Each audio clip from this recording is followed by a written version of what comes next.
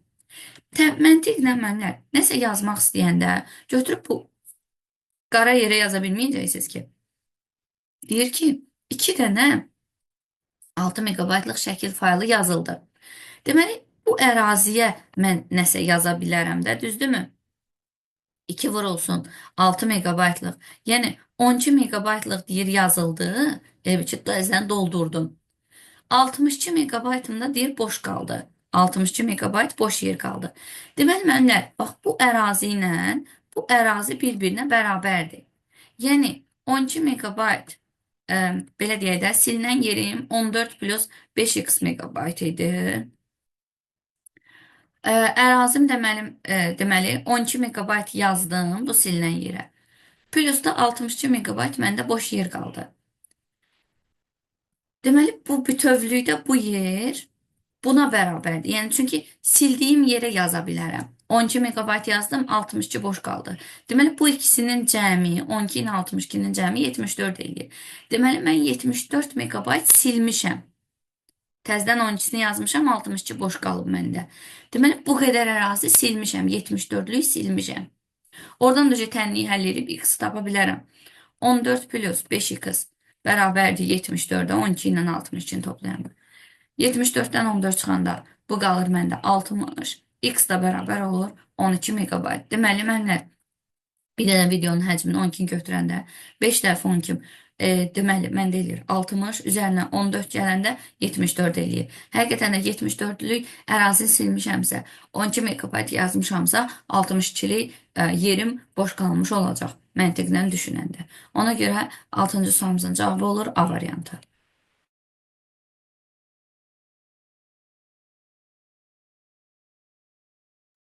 Davam edək 7-ci sual nümunəsi ilə.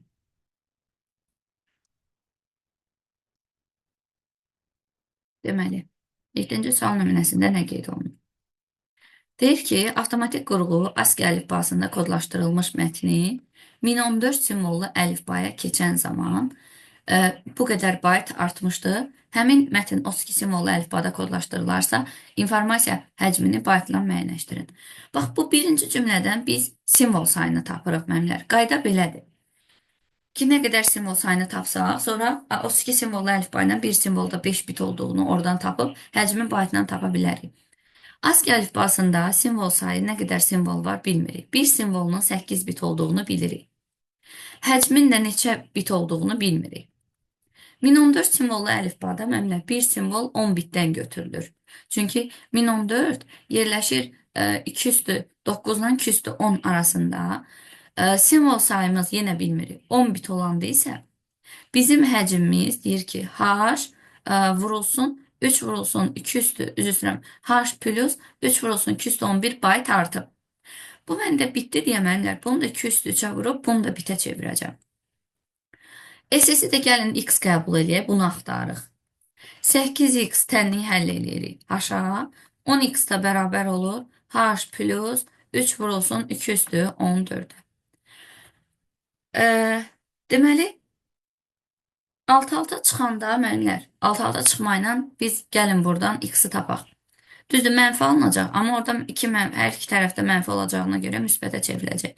H, deməli, minus, deməli, h plus 3 vurulsun 2 üstü 14-ü də çıxaq. Bundan bunu çıxdım, bundan bunu çıxıram. Burada mənfi 2 qalır. Burada h minus 3 vurulsun 2 üstü 14. Bir mənfi, bir müsbət, bir də mənfilər gedir. X-i tapanda 3 vurulsun 2 üstü 14'ü böləcəm 2-yə. 3 vurulsun 2 üstü 13 sayda mən simvol tapıram. İndi bizdə də biz bilir ki, simvol sayını bir simvolun həcminə vuranda ümumi həcmi tapırıq. Mən də 3 vurulsun 2 üstü 13'ü vururam. 32 simvollu əlifbada bir simvol 5 bitdir. 5 bitə vuranda 15 vurulsun 2 üstü 13 bit tapıram. Amma deyir byte-la tap, byte-la müəyyənləşdir elə. 2 üstü 3'ə böləndə qalır 15 vurulsun 2 üstü 10 byte. Ümumiyyətlə, artıb azalma məsələləri hər zaman bu qayda doğrudur. Simvol sayını həmişə oradan tapın, artıb azalma məsələlərində. Sonra simvol tapılandan sonra istənilən nüansda həll eləmək rahat olmuş olur. Bu sualımızın da cavabı bu formada olur. Davam edək 8-ci sual nümunəsi ilə.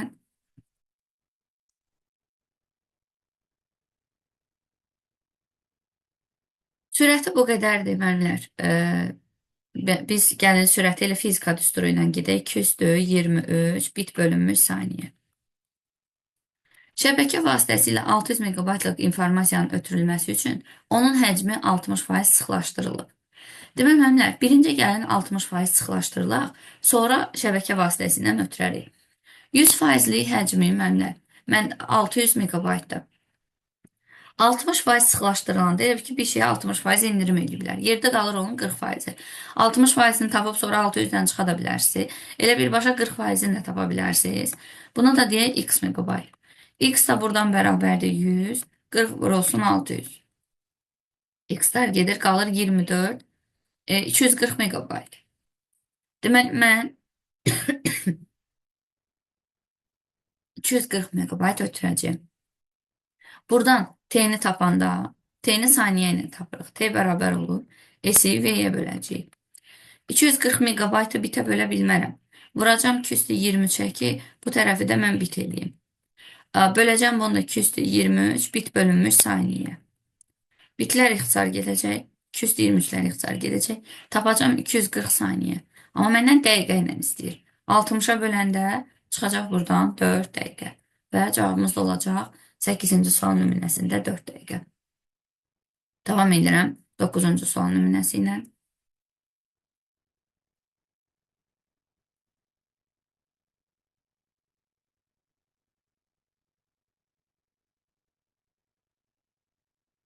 Deməli, 9-cu sual nümunəsində nə vurğulanır? Deyir ki, klaviaturadan 15 ədədi daxil edilərsə, məsələn, mən 15'i daxil edirəm. Biz bilirik ki, if şərti ödəyəndə eliflərə baxılmır. Nəyə görə baxılmır müəllimlər? Bax, elif odur ki, yəni elifin mənası odur ki, birinci bu mənasını başa düşün. Else plus if deməkdir. Else də yox deməkdir müəllimlər. Yəni, əgər bu if şərtinə mən yox deyəcəyəmsə, yəni else gələcəmsə, deyir, gəl else bir dənə də if şərti gör.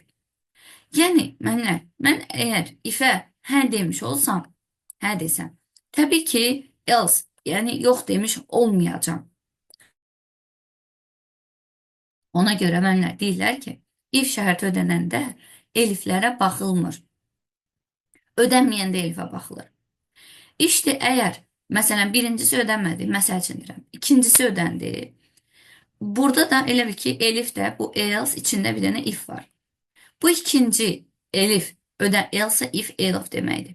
Ödənsə, proqram dayanmalıdır. Bu elifi else baxılmayacaq. Bu elif odur ki, yəni yox de, else yəni yox de, gəl bir də şərt gör.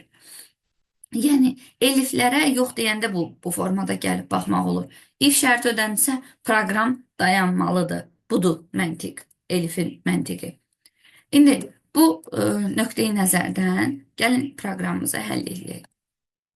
15 sıfırdan böyüdür, düzdür. Və bu mənə 1 verir. 15'i 2'ye böləndə qalıq sıfıra bərabərdirmi? Deyirsiniz ki, yox, bu da sıfırdır. Ənd də vurmadı. Biri sıfıra vuranda sıfır alıram. Sıfır da mənimlər false deməkdir. False da yox deməkdir. Deməli, mən birinci şərtə yox dedim. Onda elifə baxa bilərəm. Deyir ki, 15'in 5'ə bölünməsindən qalıq 1-dən böyüdür. 15'in 5'ə bölünməsindən qalıq 0'dır. 0 1-dən böyüdür. Deyirsiniz ki, yox. Yəni, yox dedik. Yox dediyimizə görə buna yoxlayırıq. 15 ondan böyüdü, düzdür və 15 20'den kiçik bərabərdir. Beraber olması da kiçikdir. Bu da bir true verir, bu da true verir. True'nu true'ya vuranda bir verir bizə. Bir də true deməkdir. True da hə deməkdir. Buna mən hə dedim və print n çapa getdi. N də 15-dir mənimlə. 15 çapa getdi. Else baxmayacağım. Əgər bu da ödəməsəydi else baxardım. Və bir də burada sərbəst var. 15-i 2-yə vururam, alıram 30. Bir də 30 çapa gedir. Və plus da bunlar alt-alta çapa gedir. Səbəbi də odur ki, bunların içərisində görmədiyimiz end funksiyası var. End də bizi növbəti sətrə endirmiş olur. Və nəticədə cavabımız olur A variantı. Davam edək 10-cu sual nümunəsi ilə.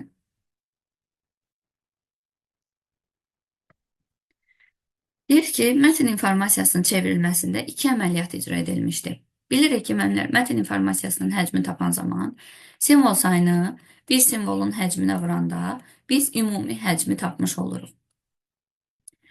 Deyir ki, simvol sayı 1024 simvollu əlifbadan 5 simvollu əlifbaya keçir. Həcmə təsir eləyir müəllimlər.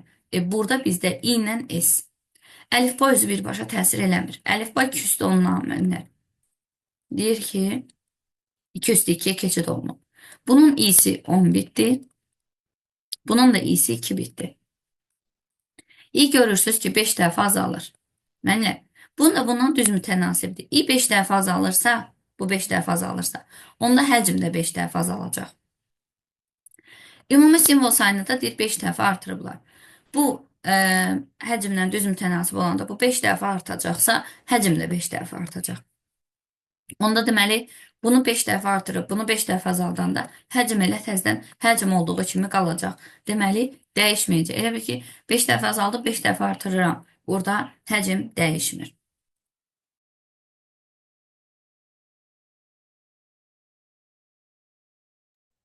Davam edirik 11-ci sual nümunəsi ilə.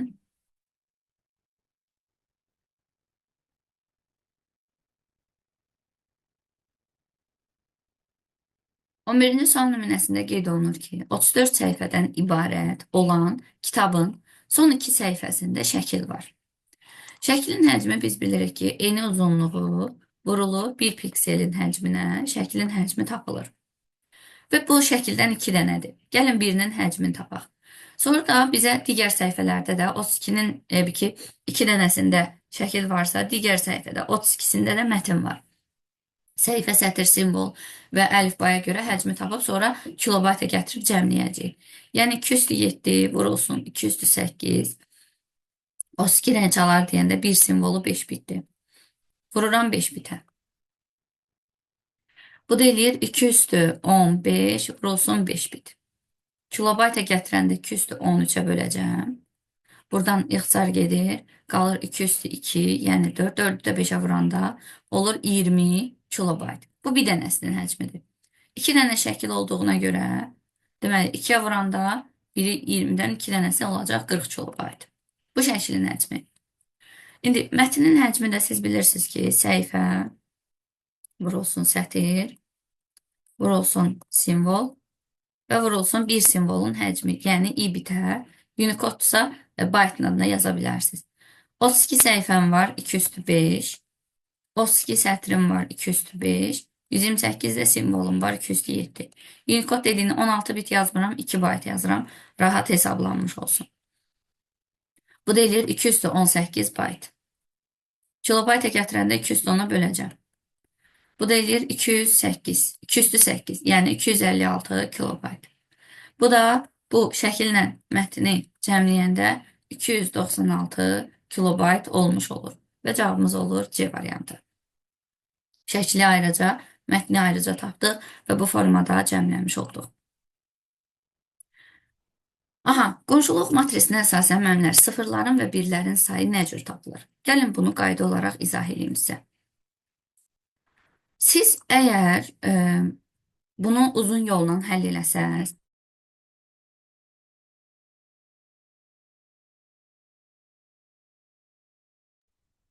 məcbursunuz bunun cədvəlini qurasınız.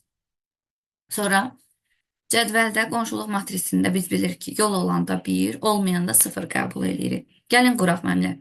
Bir uzun yolla da izah edəcəm, qısa yolla da. Cədvələ görə mənim neçə təpədən ibarət olacaq? A, 1, 2, 3, 4, 5, 6, 7 təpədən ibarət olacaq. 7 təpədən ibarət olan bir cədvəl çəkəcəm. 2,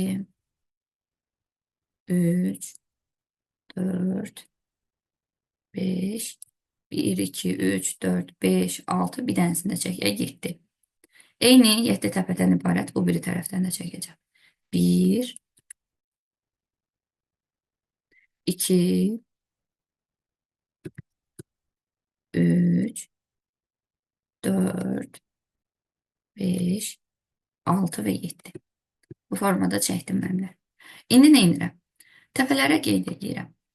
Bu olur məndə A təpəsi, A, B, C, D, Y, F və C. Burada da A, B, C, D, Y, F, C. Mənlə bu formada 7-ni 7-yə qeyd eləyəndə burada neçə dənə xana var? 7 belədirsə, 7, bircədəki 2, 4, 6, 7, bəli. 7-nin 7 olanda mənlər, siz bilirsiniz ki, burada 7-nin 7-yə 49 dənə xana var. Bunu bir cədvəl üzərində görün. Bax, yol varsa 1, yol yoxdursa 0 yazmalıyıq mənlər. A-nın, məsələn, A-ya yolu yoxdur, 0-dır. A-nın B-yə yolu var, 1-dir. A-nın C-yə yolu yoxdur. D-yə var, Y-yə yolu yoxdur. F-ə var, C-yə yolu yoxdur. B-nin A-ya varıdır, B-nin öz-özünə yolu yoxdur. C-yə yoxdur, D-yə yoxdur, Y-yə varıdır, F-ə varıdır, C-yə yoxdur. Sonra C-yə baxırsınız. A-ya yolu yoxdur, B-yə yolu yoxdur, özünə yolu yoxdur, D-yə yolu yoxdur, Y-yə yolu yoxdur, bir F-ədir, bir də C-yədir. Sonra D-nin, məsələn, baxırsınız ki, A-ya yolu var, bir dənə də Y-yə yolu var. A-ya və Y-yə. Yerdə qalanlara yol yoxdur. Y-nin bir dənə D-yə yolu var, bir də C-yə yolu var. Yerdə qalanlarına yol yoxdur. F-in A-ya yolu var, B-yə yolu var.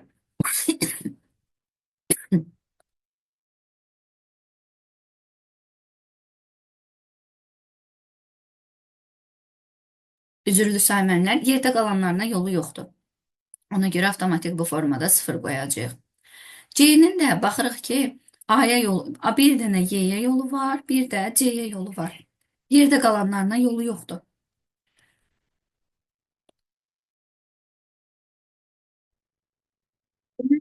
Sıfırların sayını istəyəndə də siz cədvəl üzrə başlayıb dənə-dənə saya bilərsiniz. 1, 2, 3, 4, 5, 6, 7, 8, 9, 10, 11, 12, 13, 14, 15, 16, 17, 18, 19, 20, 21, 22, 23, 24, 25, 26, 27, 28, 29, 30, 31, əslində 31 də olmalıdır. Ola bilər, mən nəsə səhv saymışam. 2, 4, 6, 8, 10, 12, 14, 16, 18, 20, 22, 24, 26, 28, 30. Nəsə ola bilər ki, cədvəl üzrə səhv doldurdum. Bəzən ola bilər də yanlışlıq. Həmənlər, burada Y-dən də B-yə də yol var deyirəm. 32-dən 0 çıxırdı. Məmlər, görürsünüz, belə həll eləyəndə bəzən adamın gözündən qaça bilir. Bu yol uzun yoldur, məmlər. Bax, bu yol, buna deyirik ki, uzun yol. Çətindir bu yolla getmək. Əgər bu yolla onda çətindirsə getmək, burada fikir verin mənlə. A-nın 3 dənə, indi qısa yolu izah edəcəm. Bunu necə əldə edirsiniz? A-nın ikinci yol budur. 3 dənə yol var bunun. Üçüncü yolunu da izah edəcəm. Bax, fikir verin. B-yə, D-yə, F-ə 3 dənə yolu var. Deməli, 3 dənə biri var. 7-nin də deməli 7-nin 7-yə sətr üzrə 7 dənə xana varsa 4 dənə onda 0 olmuş olacaq. Amma gəlin birlərin sayını tapaq. Ümumi 49 dənə xana varsa A-da görürsünüz ki 3 dənə tel çıxır. Deməli bunun 3 dənə biri var. D-nin 2 dənə teli çıxır, deməli 2 dənə biri var. Y-nin 3 dənə teli çıxır, deməli 3 dənə biri var. C-nin 2 dənədir. C-nin də 2 dənədir. F-in 3 dənədir. B-nin isə 1, 2, 3, 3 dənədir. Deməli, neçə dənə 3 var? 1, 2, 3, 4. 3, deməli, 3 dənə 3 var. 4 dənə 3 var. 1, 2, 2, 3 dənə də 2 var. Bunları cəmləyirəm. Demək 6, 9, 12, 14, 16, 18. Mənlər 18 dənə 1 var. Yəni cədvəldə 18 dənə 1 var. Əgər məndə 49 dənə xanadırsa, mənlər 18 dənə 1-im varsa, 18 dənə 1 varsa, onda 49-dan 8 çıxanda 31 dənə də 0 olmuş olur.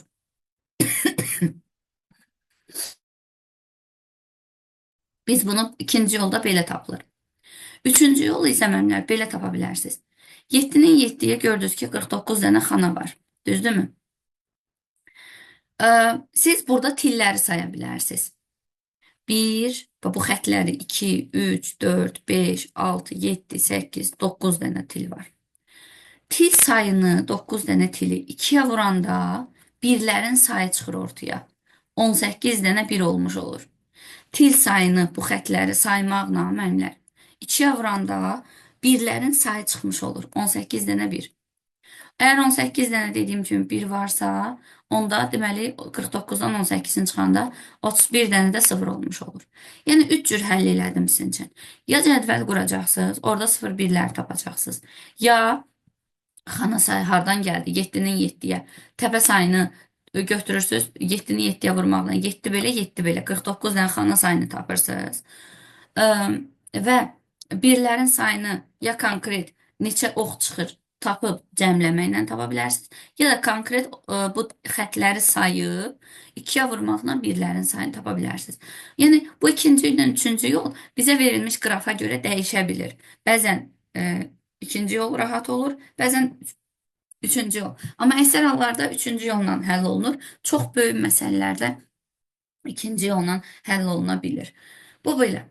Davam edək 13-cü sual nümunəsinə. Amma birinci yol heç məsləhət deyil. Çünki bəzən olur ki, orada bir 20-30 dənə təpə olur. Yəni mümkün deyil o yolla gedəsiz. Uyğunluğu deyir, müəyyənləşdirək. Xarici yaddaş qurğularımız, ümumiyyətlə gəlin bir çıxış qurğusu, bir də giriş qurğusu. RAM ə, ümumiyyətlə daxili yaddaş qurğusudur. Heç birinə aid deyil. Daxili yaddaş qurğusudur. Daxili yaddaş. Web kamera bizim məlumatları, görüntümüzü daxil edir. Ona görə bu giriş qurğusudur. Plotter çıxardır. Ona görə çıxış qurğusudur. Prosesor emal qurğusudur. Heç birinə aid deyil. Emal qurğusu gedir. SSD isə xarici yaddaş qurğusu gedir. Yəni ona görə 1Y, 2C, 3də B cavabımız olur 13-cü sualda B variantı. Davam edirəm 14-cü sual nümunəsi ilə. Deyir, məntiqi ardıcıllığı tamamlayın. Xarici yaddaşdır, xarici yaddaşdır, xarici yaddaşdır müəllimlər. Deməli, biz bura xarici yaddaş götürməliyik. Ona uyğun xarici yaddaşımız, o cavabımız ona görə olur A variantı. Prosesor emaldır, keş daxilidir, video adapterdə daxilidir. Yəni, davam edək 15-ci sual nümunəsi ilə.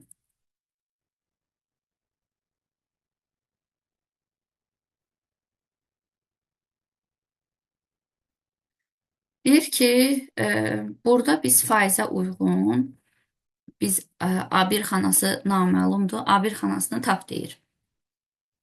Bu diaqram bizə nə məlumat verir? Diaqram bizə o məlumatı verir ki, deyir ki, iki xana bir-birinə bərabərdir, bir xana onlardan böyüdür. Onda belə çıxır ki, gəlin gedək A1 xanasının qiymətini tapaq. A1 xanasını, üzr istəyirəm, bu diapazon A2-dən C2-yə qədər düzülüb. A2 xanasının qiymətini hesablayanda B1-i, yəni 4-ü vururam 2-yə, üzərinə gəlirəm X-i, yəni A1-i. 8 plus X olur. B2 xanasının qiymətini hesablayanda A1 ilə B1-i, yəni X-dan 4-ü toplayıb vururam 2-yə. Onda bu nə olur? Sadələşdirsək 2x plus 8 olur. Belə deyək. 8 plus 2x. Belə mötərizəyə vurub açıram. Görürəm ki, A1 ilə B1-i X ilə 4-ü cəmləyir. Yox, bunu vurub açanda düzdür də. 8 plus 2x. İndi C2-ni də hesablayanda nə cür hesablayaraq? A1-i bilmirəm, X-dır. X plus 1 vurulsun X minus 4.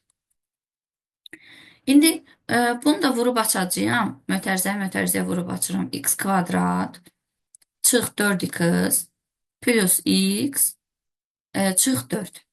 Bu da x kvadrat minus 3x minus 4. İndi görəsən,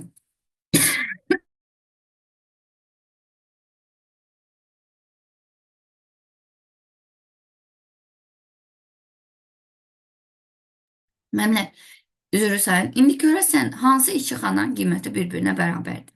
Məntiqlə bu xananın qiyməti bu xanaya bərabərdir deyə bilmərik. Bunda x-dir, bunda 2x-dir. Onda deməli, məmlər, ya bu buna bərabərdir, ya da bu buna bərabərdir. Bu ikisi bir-birinə bərabərdir. Biz burada tənliyi həll edib x-i tapa bilərik. Deyə bilərsiniz ki, ay müəllimə, düzdür. İndi oradan tənliyi həll eləyəcəm, gəlin həll eləyək. Düzdür, diskriminanta gəlib çıxanda da biraz çətinlik törədə bilər. Amma eybi yox. Amma ən azından variantı yerinə qoymaqla da sonra tapa bilərsiniz bu nüansda. Gəlin bir baxaq. 8 plus x bərabərdir x kvadrat minus 3x minus 4.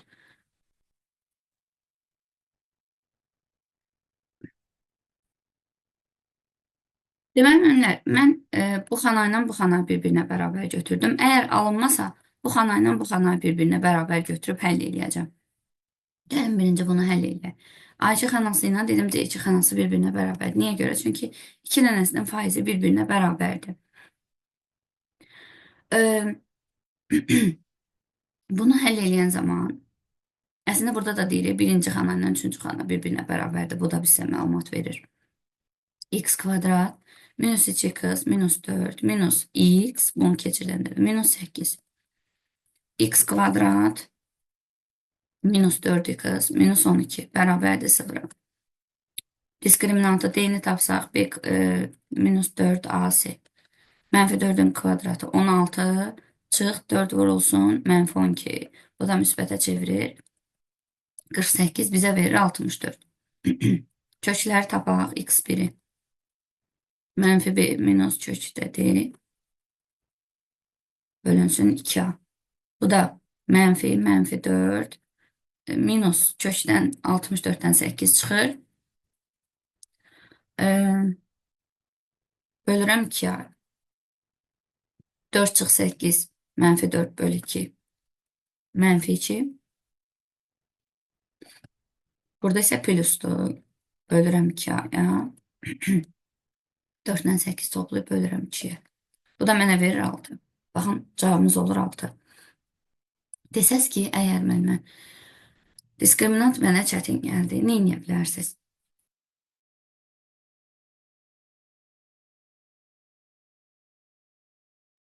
Ən bu deyir belə vəziyyətdə gedib variantdan yoxlaya bilərsiniz. Yəni necə? 4'ü aparıb qoyarsınız, 8 ilə, məsəl üçün 4'ü yoxlayaq, bir dənə səhvini yoxlayaq, A-nı yoxlayaq, birində C-ni yoxlayarıq. 4 qoysam 8 üstəgəl 4, bu mənə verəcək 12'ni. 4 qoysam 8 plus 2 vur 4, 16'nı. Burada 4 qoysam 4'ün kvadratı minus 3 vur 4 çıx 4. 16'dan çıxır 12'ni çıx 4'ü, bu məndə 0 qaldı. Axı məndə bu 12 olmalıydı, 2 xana bir-birinə bərabər olmalıdır. Bir xananın qiyməti, belə deyim, o birisilərdən böyük olmalıdır. Ona görə ödəmədim. Bir də gedirəm, indi altın qoyuram. Görəcəksiniz ki, ödəyəcək. 6 qoyuram, 14. 2 vur 6.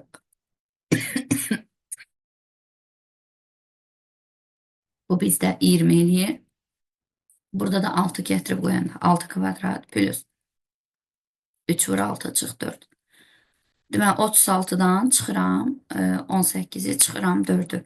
Bu da məndə qalır 14. Gördünüz mənimlə, iki xananın qiyməti bir-birinə bərabər olur. Bir xananın qiyməti isə onlardan böyük olur. 14, 14, 20. Faizlərlə də yoxlasaq, eyni bu faizləri alacaqsınız. Ona görə 15'də cavabımız olur C variantı. Antivirus proqramını müəyyənləşdirməyimiz istənilir. Bu qrafik redaktordur. Panda'da antivirusumuz. Bu rasterdir, bu vektor qrafikasıdır. Bu bizdə vektordur. Bu da bizdə vektordur. Ona görə cavabımız olur 16-da B variantı.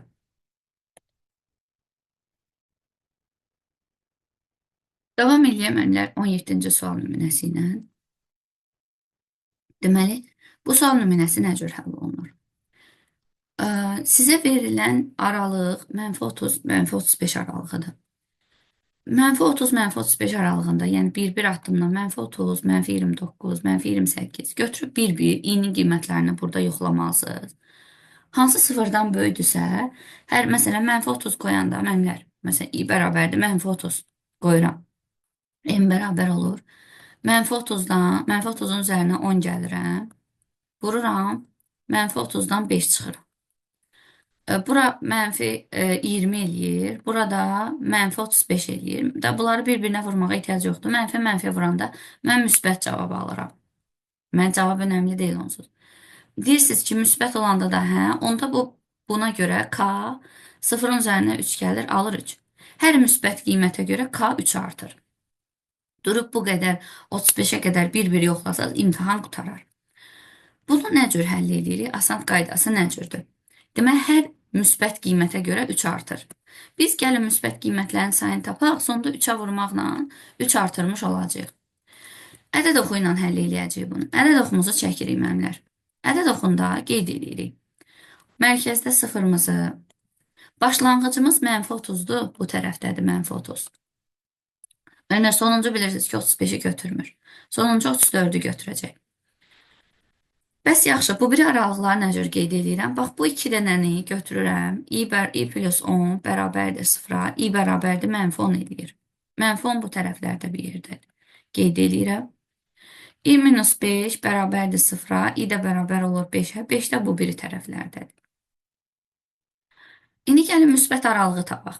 Normalda -10 qoysam 0 olacaq. Bu -10 ilə müsbət 10 toplayanda 0. Bizə 0 istəmir. Ancaq müsbətlər istəyir. Onda deməli -11-ə qədər, bu tərəfin -11-dir də, -30, -11 aralığım müsbətdir mənlər. Nə qoyursunuzsa qoyun, bu aralıqda müsbət alacaqsınız. -30 qoydunuz müsbətdir, -29 qoysaz müsbətdir. Çünki bu da mənfidir, bu da mənfidir. İki mənfini bir-birinə vuranda müsbət alırsınız. Bu aralıqda müsbət alırsınız. Müsbət. 10 qoysaz 0 alacaqsınız. -9-dan amma məsələn gəlsəz bura 4-ə qədər qoysaz mənfi alacaqsınız. 5-in özünü qoyanda 0 alınır. Amma 6-dan, bir də 6-dan 34-ə qədər siz müsbət alacaqsınız. Digər müsbət qiymət aralığı isə 6-34 aralığıdır. Deməli, deyə bilərsiniz ki, bəs bu nə cür tapılır? Ümumiyyətlə, məsələn, mənlər deyirəm ki, -6, -2 aralığından ədədlər ödəyir. Deyirsiniz, -6, -5, -4, -3, -2. Bu necə tapılır 5 dənə qiymət? Məsələn, nümunədir ya bu, nümunə. Bunu necə taparsınız? Deyərsiniz ki, -2-dən çıxaram -6-nı, üzərinə 1 gələrəm. Bu da mənə verər 5-i. Yəni, mən qayda olaraq izah edirəm ki, nəyə görə çıxıb üzərinə 1 gəlinir? Gördünüz, 5-dən 5 üst-üstə düşdü. Ona görə -11-dən çıxaram -30-u, üzərinə 1 gələrəm. Bu da eləyir 19, üzərinə 1 gələndə 20 dənə qiymət var burada müsbət. Burada da 34-dən 6 çıxılır, üzərinə 1 gəlinir. Bu da deməli 28, bu da eləyir 29. Ümumi 59 dənə qiymət tapıram mənlər. Üzr istəyirəm, 49 dənə, 59 nədir? 20 ilə 29, 49 dənə. Hərəsinə görə də 3 artır. Yəni, 49 dənə müsbət qiymət. 49 müsbət qiymət. Bir dənəsinə görə bayaq gördünüz ki, 3 artdı. Onda 49 dənəsinə görə 49-u da 3-ə vuracam, alacam 147. Ona görə cavabım olacaq 17-ci sualda Y variantı. Gəlin keçək 18-ci sual nümunəsinə. Ulduzların sayı istənilir. While dövrü nə qədər ki ödəyir, biz yerinə yetirməliyik. Deyir ki, gəlir B bizdə 11, üzr istəyirəm, I bizdə 0-dır. 0 kiçikdir 4-dən. Deyirsiniz ki, hə, bir dənə ulduz çapa getdi. 4-ün 2-yə bölünməsindən qalıq 0-dır. Deyirsiniz ki, hə, 2 dənə də ulduz burada çapa getdi. 4 3-dən üzr saniyə, məmlər, 4 nə idi? 0 kiçikdir 4-dən dedisə, 0-ı 2-yə böləndə qalıq 0-a bərabərdir. Deyirsiniz ki, hə, Yəni 0-ı 2-yə böləndə qalıq 0-a bərabərdir dedisən. Onda 2 dənə də ulduz ona görə çapa getdi. 0 böyük bərabərdir 3-ə dediz yox. Yəni yerinə yetirilmədi. i1 artı oldu 1. Sonra gəlib deyirsiniz ki 1 kiçikdir 4-dən dedisən. Bir dənə də ulduz burada çapa getdi. 1-in 2-yə bölünməsindən qalıq 0-a bərabərdir dediz yox. Ona görə yerinə yetirilmədi. 1 böyük bərabərdir 3-ə dediz yox. Yenə də yerinə yetirilmədi. i1 vahid artı oldu 2. 2 kiçikdir 4-dən dediz, hə. Bir dənə də ulduz çapa getdi. 2-nin 2-yə bölünməsindən qalıq 0-a bərabərdirmi? Dediz, hə. Onda 2 dənə də ulduz buna görə çapa getdi. 2 böyük bərabərdir 3-dən, dediz, yox. Onda i bərabər oldu 3. Sonra 3 kiçikdir 4-dən dediz, hə. Bu oldu bizdə bir dənə ulduz. 3-ün 2-yə bölünməsindən qalıq 0-a bərabərdirmi? Dediz, yox. 3 böyük bərabərdir 3-ə dediz, hə. Və i bərabər oldu. Hə deyəndə mənlər burada 3 dənə də ulduz burada çapa getdi. i 4 oldu. Gəlir deyir ki 4 kiçikdir 4-dən dediz yox.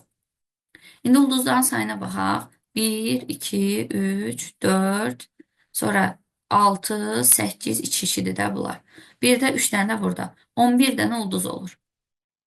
11 dənə ulduz. Nəticədə cavabımız olur burada B variantı. Bunu belə qısa da getmək olardı. Bu cür bir-bir şərti yoxlamamaqla. Yəni belə deyə bilərdik. Tutalım ki, i burada məndə 0-dır. Mənlər 1 arta 0, 1, 2, 3 qiymətlərini alacaq. 4 alanda dövrdən çıxacaq. Bu hər dəfə yerinə yetirilir. Yəni 4 dənə qiymətə görə 4 dənə ulduz bu qoyacaq. 4 dənə qiymətim var. Bu ancaq bir dənə 2-də ödəyəcək. 0-dan 2-də ödəyəcək. 0-dan 2-də ödədiyinə görə, hərəsinə görə 2 dənə ulduz qoyacaq. Bu da bir dənə 3-də ödəyəcək. 3 dənə də ulduz bunun üçün qoyacaq. Yəni qısa olaraq belə həll edə bilərsiniz ki, nəticədə 11 dənə ulduz almış olacaqsınız. Yəni varlığın mahiyyətini başa düşən müəllim vaxtdan qazanmaqdan ötürü bu cür uzun yolla getməz. Daha tez həll eləmiş olar. 19-cu sual nümunəmizə nəzər yetirək. 19-cu sual nümunələri içində konkret qayda deyəcəm. Ən böyük və ən kiçik qiymətin tapılmasına uyğun. Və hər zaman bu qayda ilə getsəz, doğru da olmuş olacaq. Deyir ki, A dəyişəninin çapa veriləcək qiymətinin 38 olması üçün N dəyişəninin daxil edilə biləcək ən böyük və ən kiçik qiymətlərinin cəmini tap deyir. İndi biz ən böyük və ən kiçiyi tapmaq üçün müəllimlər A 38 olmalıdır. Qayda necədir? Başlayırsınız həll eləməyə. N-i bilmirsiniz. Tapmalıyıq. Ən böyüyündə, ən kiçiyində. Bilmirəm, amma müəllimlər başlayacağım. A-ya 38 alana qədər hə deyəcəyim. N 100-dən kiçikdir hə. A bərabər olur. 2-nin üzərinə 12 gəlirəm, alıram 14. N bərabər olur. N idi 5 artırdım. Sonra N plus 5 kiçik bərabərdirmi 100-ə? Deyəcəksiniz ki, hə. 12 artırıram, 14-ün üzərinə 12 gəlirəm, alıram 26. N-i 5 də artırıram. 5 idi, bir də 5 artıranda müəllimlər N plus 10 olur. N plus 10. Sonra N plus 10 kiçik bərabərdir 100-ə. Deyirsiniz ki, hə. A bərabər olur. 26-nın üzərinə 12 gəlirəm, alıram 38. Bu dəfə yox deyəcəyəm müəllimlər.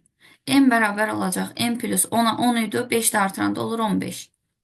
Bu dəfə N plus 15 kiçik bərabərdirmi 100-ə? Mən yox deyəcəm. Çünki A-yı 38 aldım. 3 dəfə dövrə getdim. Son iki bərabərsizliyi götürürsünüz. Bunu və bunu. Adi bərabərliyə çevirib həll edək.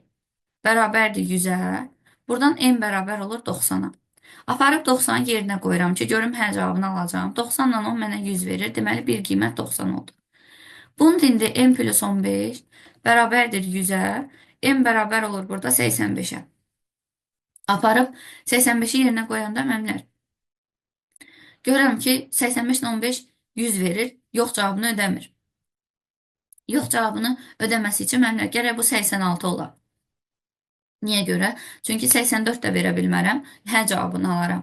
86 qoymalıyam ki, 86 ilə 15-i toplayanda biz necə deyərlər, 100 almalıyıq. 100-dən böyük almalıyıq ki, yox cavabını verək. O da məndə 101 eləyir. 101 100-dən kiçikdir, deyirsiniz yox. Deməli, bir qiyməti 90 olur, bir qiyməti 80. Ən böyüyü, deməli, maksimumu 90 olur, minimumu 86 olur ki, müəllimlər.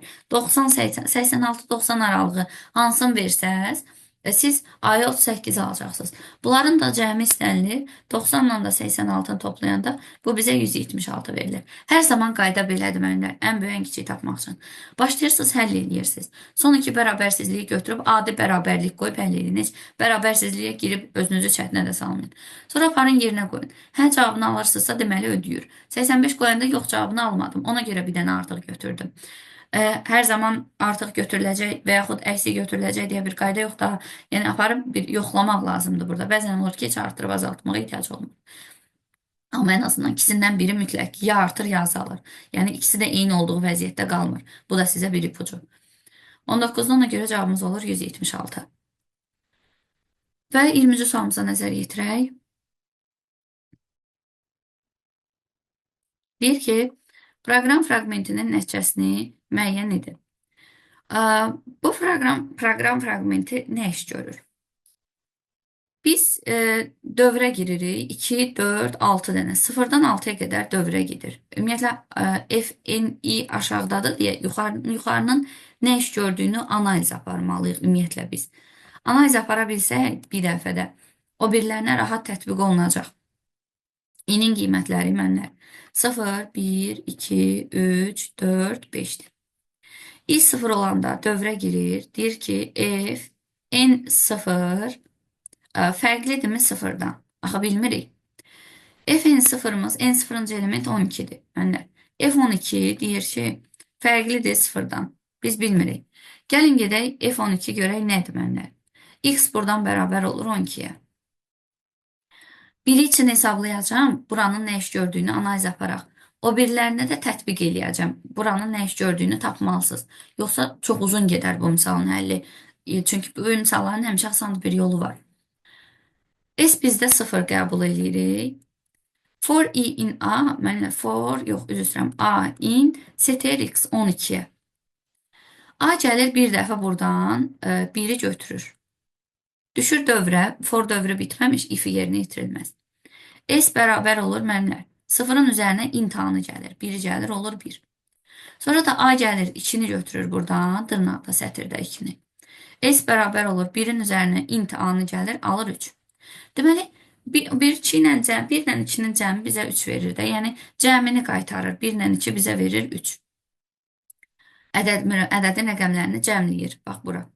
Sonra deyir ki, ədədin, yəni 12 bölünürmü ədədin öz rəqəmləri cəminə, yəni 3-ə? Desəz, hə, onda return 1 qaytaracaq.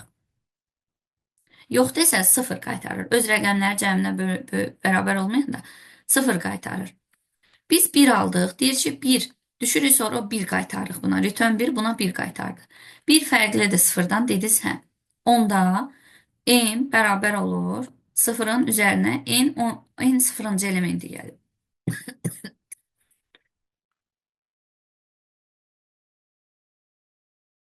N 0-cı elementimizdə mənlər 12-dir. 0-ın üstünə 12 gəlir. Nəticədə alır 12. Deməli mənlər. Amma öz rəqəmlər cəminə bərabər olmayanda, bölünməyəndə, onda biz cəmləməyəcəyik.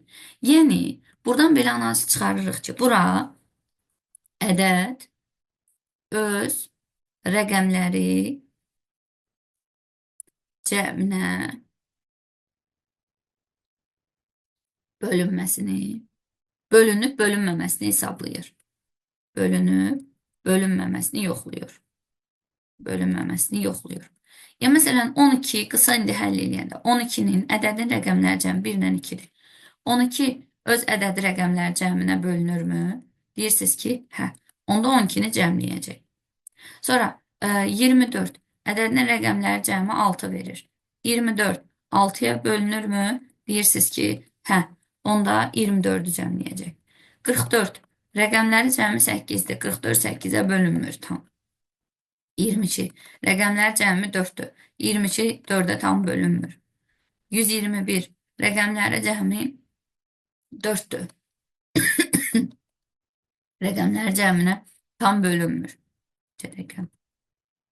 121 öz rəqəmlər cəminə bölünmür. Bunlar bölünmür. Yəni tam 0 alınmır. Bir də 324. 324 6 9 verir. 324 rəqəmləri 5, 9, yəni rəqəmlərin cəminə bölünmüş olur. Bəli, böləndə qalıq sıfırdır. Və bir də bu 324-ü cəmləyirik və ümumi cəmimiz eləyir 360. Yəni 20-ci sualda cavabımız olur B variantı. 21-ci sual nümunəmizə nəzər yetirək. Ümumiyyətlə, müəllimlər, bax, bura bizə link qoyur. HTML-ə aid olan bir sual nümunəsidir. Şəkilimiz, lokalda bir dənə şəkil var. Lokal olduğunu harda bilirik? Qabağında HTTP və yaxud W yoxdursa, deməli, lokalda şəkil var. Lokalda şəkil var. Şəkilə link qoyublar. Şəklin üstünə vuranda bizi MİQ-in saytına aparır. MİQ-in saytı. Deməli, müəllimlər, istinad göstəricim şəkildir. Şəklin üstünə vuranda. O da lokalda olan şəkildir. Lokalda olan qrafik fayl. İstinad olunan fayl da yəni hara gedir? İstinad olunan fayl deyəndə, yəni o bizim üçün istinad göstəricim şəkildir. İstinad olunan faylımda mənim üçün web səhifəyə keçid olunmuş olacaq. Qlobal şəbəkədə olan web səhifəyə keçid olunacaq. Nəticədə cavabımız olacaq Y variantı. Üzr istəyirəm, 1-ə gedəcək Y variantı. 1Y, 2C olmuş olacaq. Burada müəllimləri çaşdıran bu fayl sözüdür. Müəllimlər elə bil ki, istinad olunan fayl olanda gedib fayl seçməyə çalışır. Müəllimlər, istinad olunan fayl düzdüyünü biraz məntiqi olaraq cümlə orada burada istinad olunan başqa bir söz deyilsəydi daha yaxşı olardı. Yəni demək istəyir ki, hara istinad olunur? Yəni MİQ-in saytına. Bəs istinad göstəricim nədir? Nəyin üzərinə vursam göstərici olaraq ora getmiş olar. Göstərici odur ki, yəni nəyin üzərinə vursaz hara gedəcək. Göstəricim məsələn mənim şəkildir. Şəklin üzərinə vuranda MİQ-in saytına getmiş olacaq. O baxımdan 1Y, 2C olmuş olur. Cavabımız olur A variantı 21-ci sual nümunəsində. 22-ci sual nümunəsində deyir ki, verilmiş sxemin fraqmenti hansı məntiqə uyğundur? Bu bilirik ki, vurmadır, bu inkardır, bu da toplamadır. A ilə B bir-birinə vurulub. Sonra onlar inkar edilib. Sonra burada gəlib bura bir dənə B, burada bir dənə gəlib C. Deməli, sonra qıraqda da burada A vur B oldu. Burada A-nı B-yə inkar elədim. Burada A ilə B toplandı. Üzr istəyirəm, B ilə C toplanıldı burada. Burada C həm də müəllimlər bura gedir. Baba qalxır buradan oxdan. C həm də bura gəlir. Deməli, mən A vur B ilə, burada da A vur B inkarı C ilə toplayacağım. Bu toplamadı, bu da vurmadı. Sonra da buradan çıxanı, yəni A vur B ilə, C ilə, bununla bunu vurmalıyam bir-birinə. Plus C, düzdürmü? Bu mötərizəyə alacağım. Vuracağım B plus C-yə. Yəni bu ifadə ayrıcadır müəllimlər. Bu ifadə də ayrıcadır. Bunları bir-birinə vururamsa mən mütləq ki mötərizəyə almalıyam. Ona uyğun cavabım da olur C variantı. Əks halda mötərizələri qoymasam düzgün ardıcılığı əməl eləmərəm. Və bunu sadələşdirməyə ehtiyac yoxdur. Qapılarda sadələşdirmə aparılmır.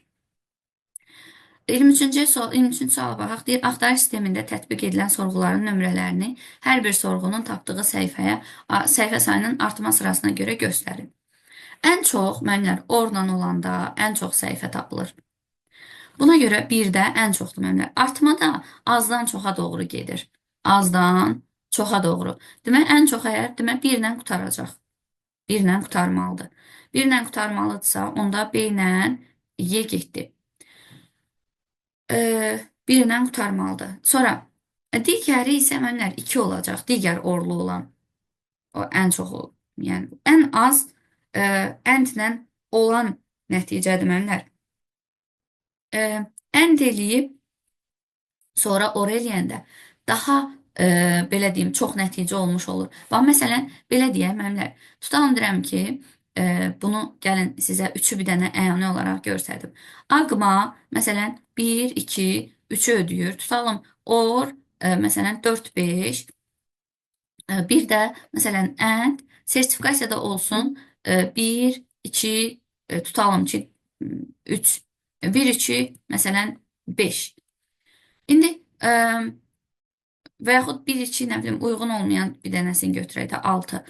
Elə belədən verdim ha bu rəqəmləri analiz aparaq deyə. Bura or olanda bizə 1, 2, 3, 4, 5 verir. Ənd eləyəndə bizə 1, 2, 6 ilə ənd eləyəndə ortağı 1, 2 çıxır. İndi bu rəqəmləri eyni ilə dördüncüsünə də tətbiq eləyək. Sertifikasiya üçün biz 1, 2, 6 götürdük, düzdürmü? Or, bu biri sertifikasiya üçün də əslində burada məmlər aqm olacaq deyə. Burada kiçik bir yanlışlıq var. Burada aqma yazılacaq. Sertifikasiya yox, aqma yazılmalıdır. Hər üçü tətbiq olunur axı. Aqmaya biz nə götürdük? 1, 2, 3 götürdük. Or, and üzr istəyirəm, and informatikada 4-5 götürdük. Bax, burada məsələn ən eləyəndə ortaq olmadı. Gördünüz? Elə bu mənə 1 2 6-nı qaytardı. Bu 2 dənə nəticə verdi, bu 3 dənə nəticə verdi. Ona görə 4 daha çoxdur 3-ə nisbətən. Ümumiyyətlə ən eləyib sonra or eləyəndə daha çox nəticə çıxır. Nəinki or eləyib sonra ən eləyəndə ən eləmək əməliyyatı daha az nəticəni vermiş olur. Ona uyğun cavabımız ona görə olur C variantı. Ümid edirəm ki, fikrimi izah eləyə bildim. Gəlin baxaq 24-cü sualımıza. Məmlər, bayaq while dövrünü ən böyük, ən kiçiyi hansı məntiqlə həll elədiksə, bunu da o qayda ilə həll eləyə bilərsiniz. Son iki bərabərsizliyi götürüb daha tez cavabı tapa bilərsiniz. Bizdə deyir ki, M128 alıb. Mənlər, əslində bayaqçı qayda ilə də həll eləyə bilərsiniz. Mən bayaqçı qayda ilə getməyib, daha qısa həll yolu ilə getmək istəyirəm, təsəvvür yolu ilə. Yəni, əgər M128 alınıbsa, yəni birinci gəlin qısa yol izah edeyim. Uzun yazacağım burada. Video uzansa da mənimlə həm qısanı, həm uzun yol göstərəcəm. Qısa yol bundan ibarətdir mənimlə. 128 alınması üçün M gərək 7 dəfə dövrə gedə. 2, üzr istəyirəm, 7 dəfə yox, M8-dən başlayır. 8-i 2-yə vuranda 16, 16-nı 2-yə vuranda 32, 32-ni 2-yə vuranda 64, 64-ü də 2-yə vursam 128, 4 dəfə dövrə gedəcək mənimlər. İndi bunu uzun yolla da eləyəcəm. 4 dəfə dövrə gedəndə mənimlər, deməli, 8 vurulsun 4 kiçikdir 153-ə, biz yox deyəcəyik. Son iki bərabərsizlik lazımdır da bizə. N plus 1 dövr azı isə kiçikdir 153-ə, biz hə deyəcəyik. Bizə son iki dənə bərabərsizlik lazım idi. Uzun yolla gedəndə. Qısada mənimlə 4 dövrü siz yox dövrünə, yəni 4 dəfə dövründür ki, burada 32 olanda yox deyirsiniz, 24 olanda isə hə deyəcəksiniz. Niyə görə? İndi uzunda göstərəcəm bunu. Bu n plus 32 bərabərdir 153-ə, daha doğrusu kiçikdir birinci 153-ə. Burada gəlin bunu biz bərabərliyə çevirək. N bərabərdir, yox, n plus 32 bərabərdir 153. Buradan n-i tapanda 153-dən çıxacağım mən 32-ni, tapacağım 121. Gətirib 121 qoyanda görürsünüz, yox cavabını alıram. Biri ödədi. Bu da n plus bərabərsizliklə də gedə bilərsiniz. Mənimlə. Mən sadəcə bərabərsizliklə hər müəllim qarışdırır deyə bərabərlik qoyub həll eləyib, aparıb yerinə qoyub yoxlayıram. 153-dən çıxıram, deməli 24-ü, bu mənə 129 verir. Mənimlə 129 qoyanda ödəmir. Kiçik olması üçün mən bunu 128 götürməliyəm. Ki 128 ilə 24 152 versin ki mənə. Mən burada hə cavabını alım. Bunu azaltmadım çünki yox cavabını alırdım. Sonradakı ən böyüyü 128 oldu, ən kiçiyi də 121 oldu. Cəmləyəndə də bu mənə 249-u vermiş oldu. O da cavabda G variantı olur. Bu qısa yoldur. Təsəvvür yolu. Uzun yolu nə cür gedir? Bu formada. Gəlin baxaq. Uzun yolda başlayıb həll eləməlisiniz. Yəni, mənimlə deməlisiniz ki, n kiçikdir 153-dən, deyirsiniz ki, hə. N bərabər olur 8-i vurur 2-yə, alırsınız 16. N bərabər olur n plus 8-ə. Bu dəfə n plus 8-i qoyursunuz. Kiçikdir 153, deyirsiniz ki, hə. N bərabərdir 16-nı vururam 2-yə, 32. N bərabərdir n plus 16 oldu. N plus 16 kiçikdirmi 153-ə, deyirəm ki, hə. N bərabər olur 32-ni vururam 2-yə, alıram 64. N də bərabər olur n plus 24-ə. Sonra n plus 24 kiçikdirmi 153-ə? Bircə dəqiqə bölünər. 16.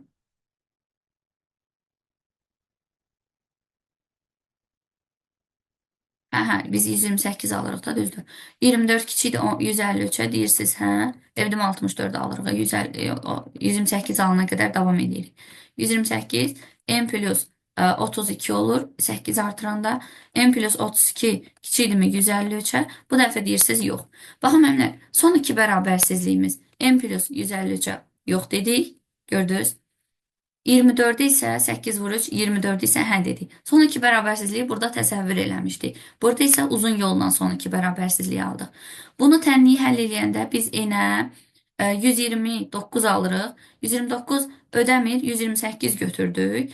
128 ilə 24-ü toplayanda 152, 153-dən kiçikdir deyə hə aldıq.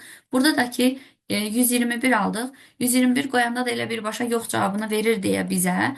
Bu ikisinin cəmi də bizə verir 249. Bax, bu formada nəticədə 24-də cavabımız olur E variantı. 25-ci sual nümunəmizə nəzər yetirək. Bu sualı cədvəllə həll eləsəz daha rahat olar. Gəlin görək cədvəl üzrə bizə nələr verilib. 5 dənə dostu, mənlər 5 dənə dostu qeyd eləyək. Və hərəsi də bir peşənin sahibidir.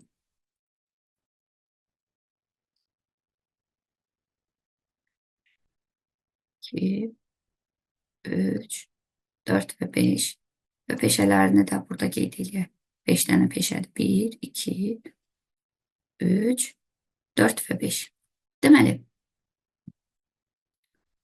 deyir ki, A, B, C, D dostlardır. Dostların adları verilməyib. Belə A, B, C, D-dir. Bir də Y. Biri mühəndisdir. Mühəndis, müəllim, çilingər, bərbər, bir də vəkil. 5 dənə dostum. Maşının sükanın arxasında mühəndisdir. Qabaqda isə B oturub. Onda deməli, qabaqda B oturub, sükan, elə bir şey 5 nəfərdir də. 3 nəfər arxada, 2 nəfər qabaqda. Qabaqda burada mühəndisdir. Bir də B oturub burada. Deməli, B mühəndis deyil. Mənlər. Belə çıxır ki, B mühəndis deyil. D arxada oturub. C ilə D burada oturub. Vəkilin yanında oturub. Deməli, mənlər, D vəkildə deyil, mühəndisdə deyil. D deməli, mühəndis də deyil, vəkil də deyil. Çünki arxada oturub C ilə vəkilin arasında. Onda eləcə C də müəllimlər. Mühəndis də deyil, vəkil də deyil. C də mühəndis də deyil, vəkil də deyil. Eləcə B də müəllimlər, B də vəkil də deyil. Buradan çıxır ki, B də vəkil deyil. Sonra müəllim peşəsinin sahibi D ilə sinif yoldaşı olub. Onda belə çıxır ki, indi düzdür, müəllim bilmirik hansıdır. Belə çıxır ki, D müəllim də deyil. Deməli, D deyir müəllim peşəsinin sahibi D ilə sinif yoldaşı olub. Deməli, D müəllim də deyil. Buradan belə çıxır. Amma B-yə deyə bilmirik indi. Y vəkil peşəsinin sahibini uşaqlıqdan tanıyır.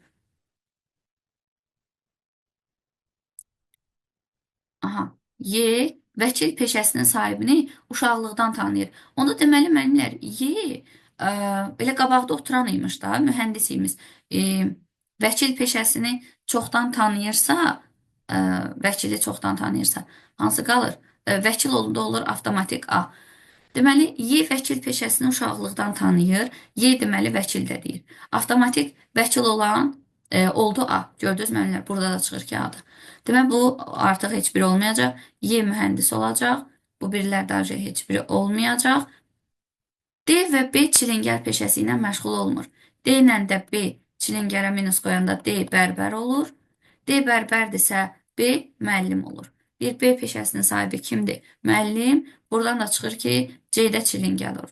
Bax, bu ardıcıllıqla həll edəndə B-yə biz müəllim tapmış oluruq. Bu da belə.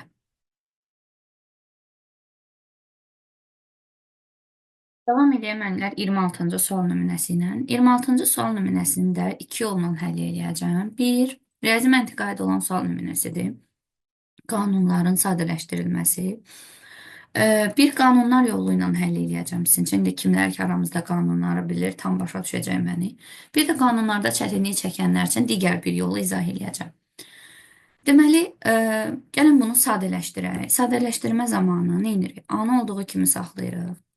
2 qat A inkar bizə, yəni elə 2 qat kimi saxlayım sizin üçün, sonra biraz da sadələşdirərəm. Üstə əgər vurma olur Demorkana görə, olur B inkar. Plus, bunu da Demorkana görə açanda A inkar plus B inkar əmələ gəlir. Bu 2 qat inkar mənlər silirəm, mənim üçün 1 qat inkara çevrilir. Yəni 2 qat inkar 1 qat inkar olur.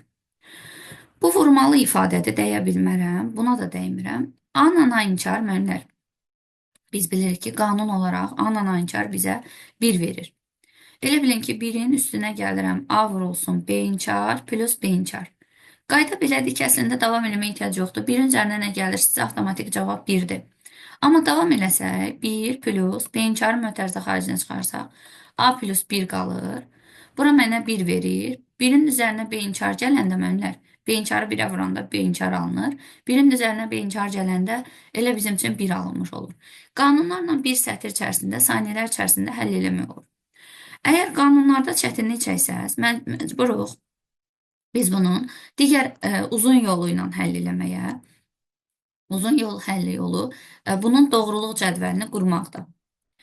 Bu ifadənin gəlin doğruluq cədvəlini quraq. Dediyim kimi videonun müddəti uzun olsa da, yəni mən bu məsələləri tez-tez izah edib keçmək niyyətində deyiləm. İstəyirəm ki, hansı yollar varsa məsələlər üçün, kim hansı yolu nə cür başa düşürsə, o formada da izah edeyim. A və B. Yəqin ki, ən azından doğruluq cədvəli qura bilirik. Bu bizdə A olsun, burada bizdə B olsun. 1, 1, 0, 0, 1, 0, 1, 0. İndi mənlər A var bizdə. Bizə lazımdır A inkar. Yəni, buranı gəlin həll edək. A inkarı tapmaq üçün 0, 0, 1, 1 tapırıq. Sonra bizə lazımdır A inkarla B-ni toplamaq. Sonra da onları inkar eləmək. A inkarla B-ni toplamaq. 1, 0, 1, 1. Sonra da bizə lazımdır A inkarla B-nin, A inkar plus B-ni tapdığımız bu ifadəni inkar eləmək. O da 0, 1, 0, 0 verir. Sonra keçirəm bu biri mötərizənin üçün həll eləməyə, bunu həll eləməyə. A vur B lazımdır bizə. A vur B. 1, 0, 0, 0 alıram. Sonra da A vur B-ni inkar eləyirəm. 0, 1, 1 alıram. Deməli, 3 ifadə lazımdır mənə. Bu. A varımdır. Bu ifadəni tapdım. Bir də bu ifadəni. Bu hər 3 ifadəni mənlər toplanması lazımdır mənə. Yəni, A-nın üzərinə gəlirəm. A plus A inkar plus bunun inkarı plus A vur B-nin inkarı. Qanunlar, əməllər ardıcıllığına görə elədim və bu üçünü toplayıram. 1, 0, 0, 1 verir. 1, 1, 1 mənə 1 verir. 0, 0, 1 mənə 1 verir. 0, 0, 1 mənə 1 verir. Əgər sonda aldığım cavabın 4-ü də 1-dirsə, deməli cavab 1-dir. Əgər mənlər işdir, deməli bunun cavabı məndə oldu 1. Əgər işdir, sonda aldığım cavab 0, 0, 0, 0 olsaydı, onda misalın cavabı 0 olacaqdı. Əgər sonda aldığım cavab 1, 1, 0 olsaydı, 1, 1, 0 nədir? A-dır. Əgər sonda aldığım cavab 1, 0, 1, 0 olsaydı, deməli mən B-ni tapmışdım. Əgər, nə bilim, sonda aldığım cavab 0, 0, 1, 1-dirsə, deməli mən A inkar tapmışdım. Bəzən olur ki, A inkar plus B tapırsınız cavabı. Variantlarda bunları ixtisar edirsiniz. Sonda bunu A inkarla B-ni cəmləyirsiniz. Görürsünüz ki, burada A inkarı tapırsınız. B ilə cəmləyirsiniz. Görürsünüz ki, sonda aldığınız cavabı ödəyirsə, deməli cavab budur. Yəni, doğruluq cədvəli ilə də istənilən qaydanı sadələşdirmək olur. Yəni, bu yolla da 26-cı sualı həll edə bilərsiniz. Davam edirəm 27-ci sual nümunəsi ilə. Klasterə aid olan sual nümunəsidir. Əməliyyat sistemində biz klaster məsələlərini keçəndə deyirik ki, hər klasterə bir dənə fayl yerləşdirmək olur. Bir dənə səhvimiz odur ki, 15-i vurmuşuq 1 kilobayta, 15 kilobayta 6-lıq qablara yerləşdirmişik. Yox. Klasterin tutumu mənlər 6 kilobaytdırsa, mən ora 1 kilobaytlıq mətin yazıramsa, 1 kilobaytlıq, bu özünü, 1 megabayt yazdım, bu özünü 6 kilobayt kimi aparır. Yəni bir dənəsi üçün bir dənə klaster lazım olur. 15 dənəsi üçün onda 15 dənə klasterdir. 15-i də onda mən 6 kilobayta vurmalıyam bir dənə klasterin həcminə. Bu da məndə eləyir 90 kilobayt. 10 dənə də 7 kilobaytlıq müəllimlər. İndi bu 1 kilobaytlığı yerləşdirdim. 7 kilobaytlığı altılıq qablara yerləşdirmək üçün 2 dənə klaster lazımdır mənə. 7-si burada da olacaq, biri də burada da olacaq. Demək 12 kilobayt lazımdır mənə. 10 dənə üçün də müəllimlər 12 kilobayt lazımdır. Bu da eləyir 120 kilobayt. 90 ilə 120-ni cəmləyirik, eləyir 210 kilobayt. Klaster məsələləri hər klasterə, yəni bir klasterə bir dəfə fayl yazmaq olur. Bir dənə dediyim, yəni üzr istəyirəm, yəni bir dəfə yazmaq olur. Ona görə faylın həcmindən asılı olmayaraq biz yalnız bir dəfə yazırıq və o özünü dolmuş kimi aparır və nəticədə cavabımız olur Y variantı. Keçək 28-ci sual nümunəsinə, əməliyyat sisteminə aid olan sual nümunəsidir yenə. Deyir ki, diskdə iç-içə olan 3 qovluq içərisində, deməli iç-içə hansısa bir D diskindədir müəllimlər. D diskində. İç-içə 3 dənə qovluq var. İkincisində, yəni bax 1, 2. Məsələn, ikincisində bunda agma.docx faylı var. Bu qovluğun yerləşdiyi qovluq, indi məsələn hər hansısa bir qovluqdur da X qovluğu, başqa diskin kök qovluğunda yerləşən. Yəni məsələn bu qovluq müəllimlər, məsələn başqa bir disk, hər hansısa bir diskdir, bilmirik. Kök qovluğunda yerləşən sertifikasiya onun kök qovluğunda yerləşir. Sertifikasiyanın içərisində bu X bura köçürülür. Agma.doc faylı da bura gəlib.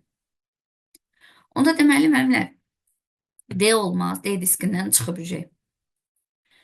Y olmaz, üzr istəyirəm, Y də olmaz, D-dən çıxıb ona görə.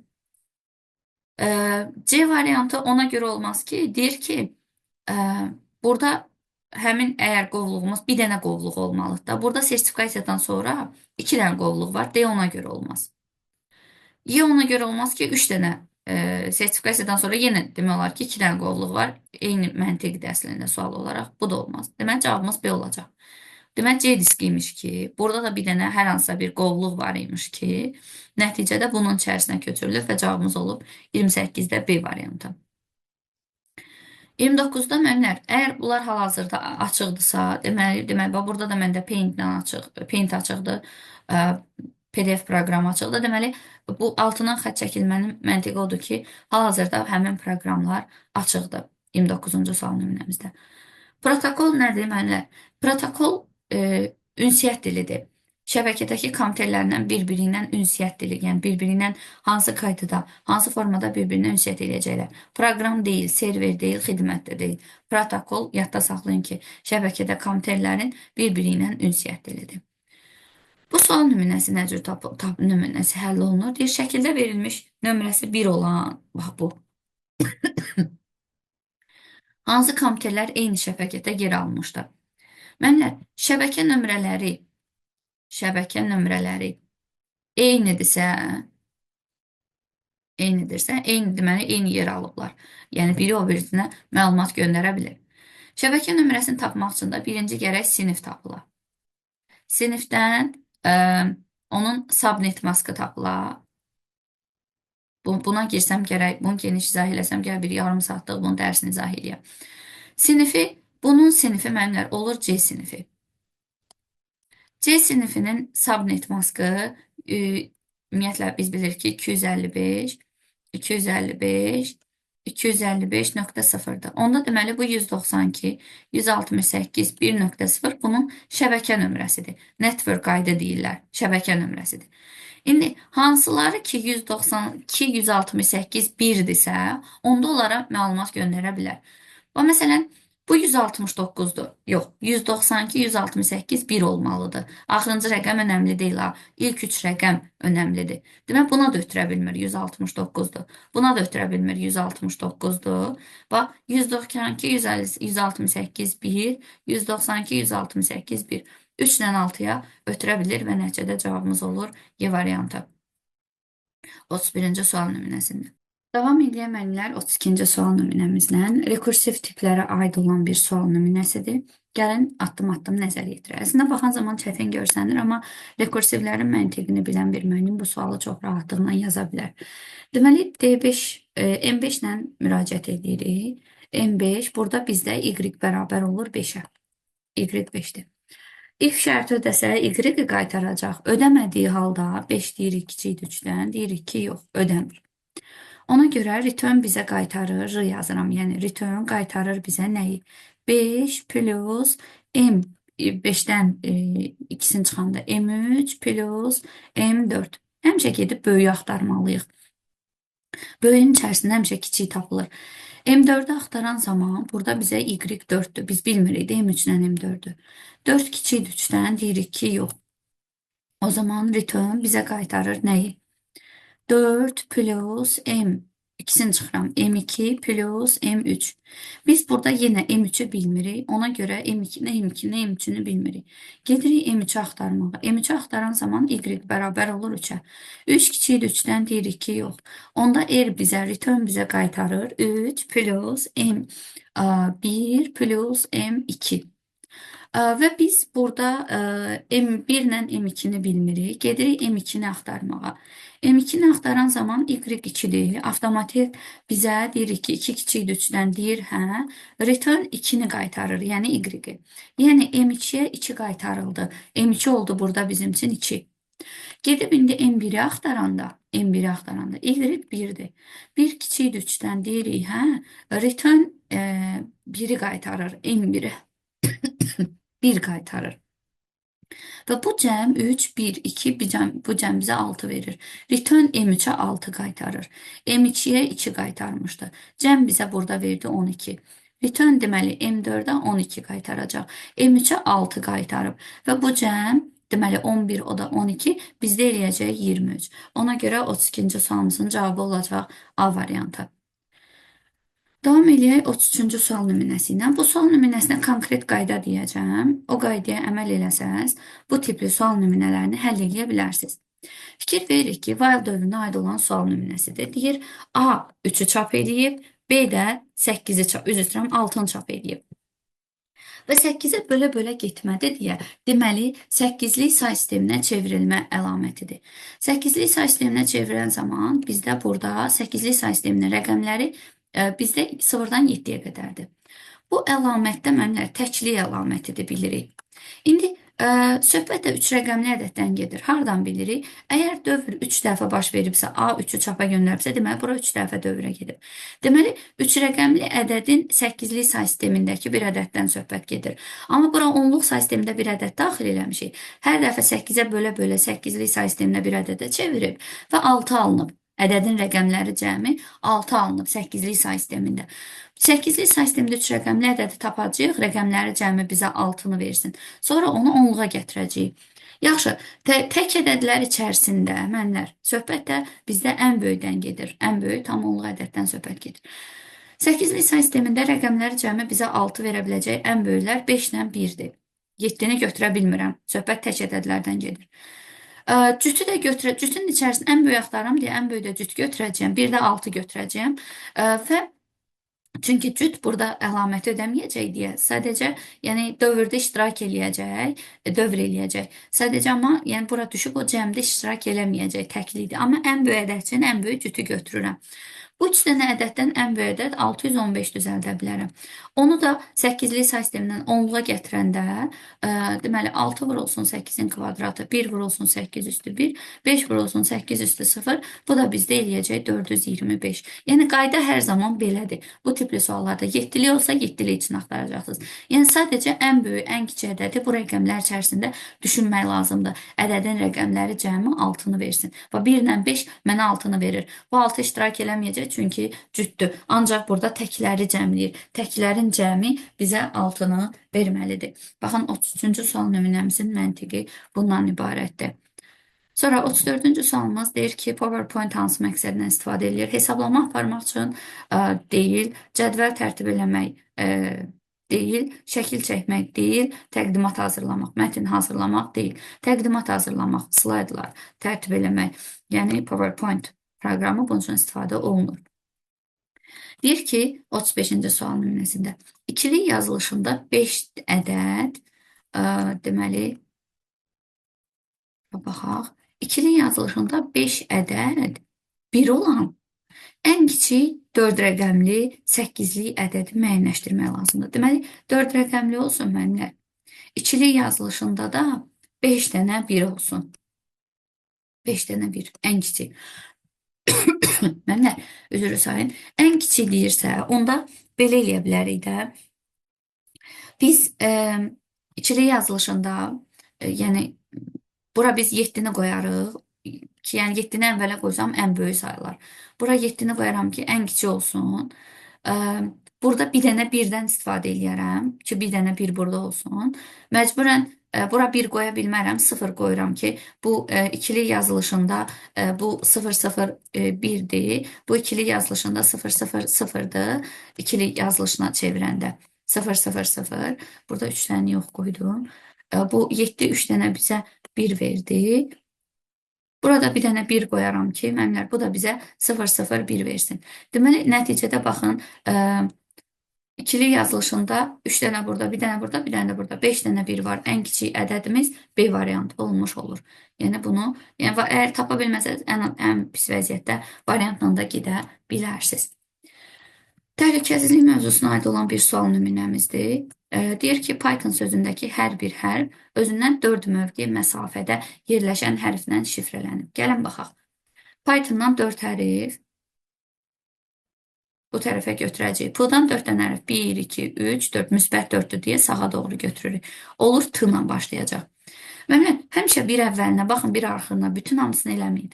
N-dan 4 dənə hərf 1, 2, 3, 4. Demək, T ilə başlayıb R ilə qutaracaq. T ilə başlayıb R ilə qutaranda 3 dənə variantım var. İndi baxıram ikinci hərfinə. Y-dan 4 dənə hərf ora 1, 2, 3. Demək, ikinci hərfim C olacaq. O da bu variantlarda gedir. Avtomatik cavabım qalır Y variantı. Yəni 4 hərf mövqeyi sağa doğru sürüşdürüb tapmış oluruq. 36-cı sualımız bu formada. Burada fikir verin müəllimlər. Bizim üçün hər hansısa bir fiqur var. Bu fiqurumuz üçbucaqdır. Bax, üçbucaqdır. Və təkrarla 3, irəli 100, sağa 120 ilə üçbucaq çəkilib. Bu üçbucaqdan 1, 2, 3, 4, 5, 6 dəfə çəkilib. Deməli, 6 dəfə təkrarlanacaq. Və bucaq tamdır müəllimlər. Yəni tam 360'a tamamlanıb. Altını da 60'a vuraraq biz 360 ala bilərik. Ona görə burada 360'a tamamlanmalıdır. Nəticədə cavabımız olur 37-də C variantı. 38-ci sualımıza nəzər yetirək. Mən bunun cədvəlini sizdən qurum.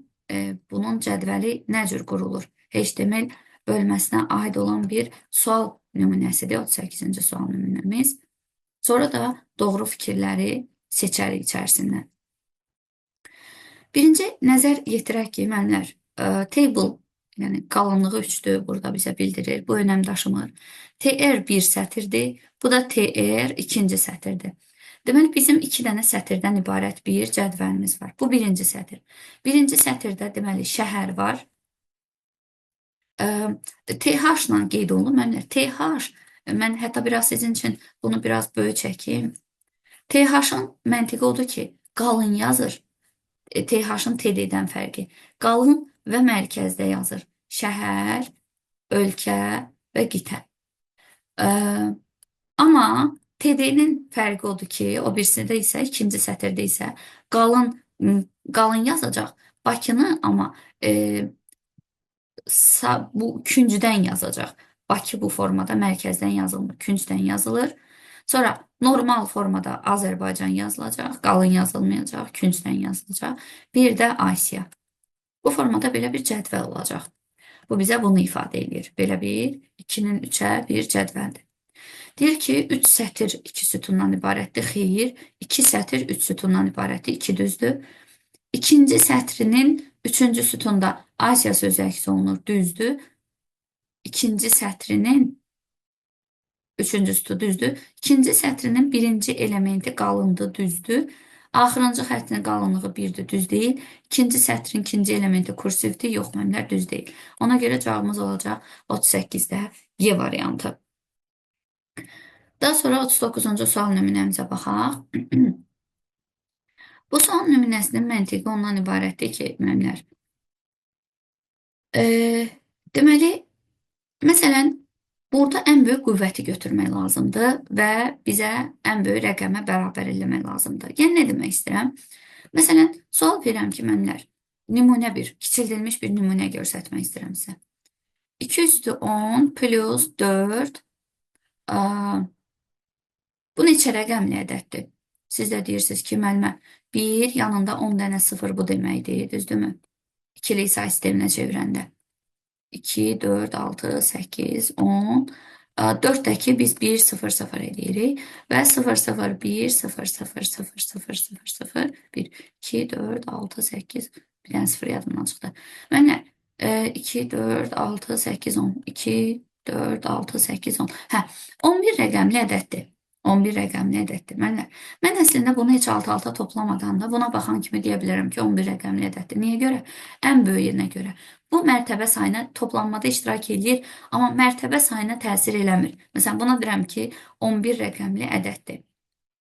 Üstü qüvvəti 10 olanda bir yanında 10 dənə 0 olur. Yəni, bunu da 2-nin qüvvətinə gətirirəm. Bu 2 üstü 5, üstü 3x, plus 2 üstü 7, 3x plus 4, plus 105. Bərabər olur 2 üstü 15x plus 2 üstü 21x plus 28 plus 105. Mənlər deyir ki, bu ədəd 155 rəqəmli ədəddir. X-i tapmaq lazımdır. Bax, 11 rəqəmli ədəddir. Bu 4 təsir eləmirdi. Bu 215-dən 108, 105 deməklə təsir eləməyəcək. Və bunun üstünü biz 155-ə yox, 11-ə yox, 10-a bərabər götürdükdə 154-ə bərabər eləyəcək. Oradan x-i tapacağıq. 28 bərabərdir. Deməli, 154, 21 x-imiz bərabər olacaq. 154-dən çıxacaq 28-i alacaq 126. 126-nı da 21-ə böləndə bu bizə verəcək 6. Və nəticədə cavabımız olacaq 6. Yəni, bu 215x-la 105 sanki bu 4 kimi bir şeydir. Cəmləmədə iştirak edir, amma mərtəbə sayına təsir eləmir. Cavaba təsir edir, amma 155 rəqəmli ədədə təsir eləmir. Rəqəm sayına təsir etmir. Bu da belə, ona görə 39-da cavabımız olur B variantı. Deyir ki, burada sual işarəsinin yerinə sual bura sürüşüb məndə. Burada olacaq. Aşağıda verilmiş alqoritm n sayda ixtiyari ədədin ədədi ortasını çap edir. N sayda mənlər ixtiyari sayda ədədin ədədi ortasını çap edir. Ədədi orta bilirik ki, ədədi orta deməli bərabərdir, deməli cəm bölünsün say. Fikir verin, ixtiyari saydanı bu bizə göstərir. Cəmləyən S-dir. Mənlər, cəmləyən S-dir. İlk dövrü idarə edən parametrdir. İxtiyari n sayda dediyinə görə 10 dənə götürsəz burada 10 dəfə də dövrə gedəcək. Və n ilə 10 olaraq qalacaq. Siz S-i 10-a bölməklə, yəni cəmi saya bölməklə n sizdə sayı bildirir. S də hər dəfə A-ları cəmləməklə cəmi bildirir. Cəm saya bölünməklə biz ədədi ortanı taparıq. S-i A-ya bölməklə yox, bir gəlməklə yox, cəmləməklə yox, vurmaqla yox, bölməklə biz ədədi ortanı tapa bilərik. X 24-dür, düzdürmü? Y də deyir 16-dır. Deyir ki, 24 böyüdür 16-dan, deyirsiniz, hə, 24 16-dan böyüdür. Onda Z bərabər olur. Y 16 vurulsun 3 bölünsün X. Demək, təbii ki, bir vurma, bir bölmə gələndə bizdə hansı birinci gəlirsə onu yerinə yetiririk. 48-i 16 vur 3, 48 bölürəm 24-də, nəticədə cavabım olur 2. Yəni, C variantı olmuş olacaq. Verilənlər bazasında cədvəlin sətirləri yazı adlanır. Sütunlar sahə adlanır. Sütun başlıqları atribut adlanır. Sətrama yazı adlanır. Yazı. Bu formada 42-də cavabımız olur D variantı. 43-cü sualımız qrafik informasiyanın kodlaşdırılmasına aid məsələ nümunəsidir. Gəlin baxaq.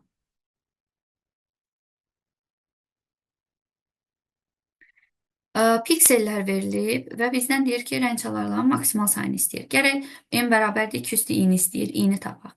Piksel sayı, yəni A vur, B vurulsun bir rəngin həcmi bərabərdir ümumi həcmi verir bizə. 2 üstü 11 vurulsun 2 üstü 10 vurulsun i bit. Həcmimiz də 2 megabaytdır. 2 vurulsun 2 üstü 23 bitə çevirəcəyik bu tərəfi. I burada bərabər olacaq 2 üstü 24'ü böləcəm 2 üstü 21'ə. 2 üstü 3 olacaq 8 bit. İni əgər 8 bit tapdımsa, rənçalarım 2 üstü 8, 256 erçi rənçaları olmuş olacaq. Bu formada sadə bir sual nümunəsi idi. 44-cü sual nümunəmizə baxaq. Deyir ki, informatikası 20-dən böyük olanlar. Mötərizə qoyub mən də qoyuram. İnformatikası 20-dən böyük olan 1, 2, 3, 4, 5, 1 də 7. Or, məntiqi 45-dən böyük olan 2, 3, yox, üzr istəyirəm, 45-dən böyük olan.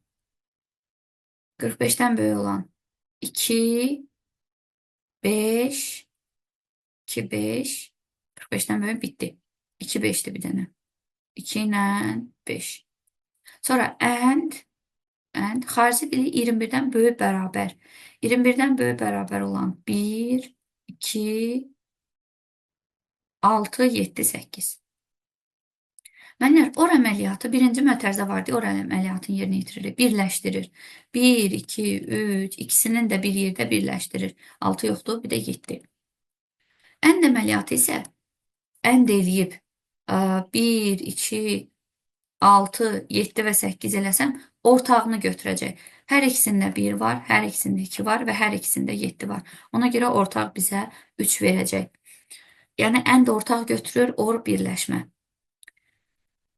Bunu həll edən zaman ya 45-ci sualı dənə-dənə oturub, bir-bir qoyub, hansı doğru, yəni 1 alınır, onu yerinə yetirə bilərsiniz. Məsələn, 4 qoyun, 4 5-dən kiçikdir, deyirsiniz, hə, 4 6-dan böyükdür, yox, 1 verir, inkarı 0 verir, 0 verəndə də avtomatik 0 olur.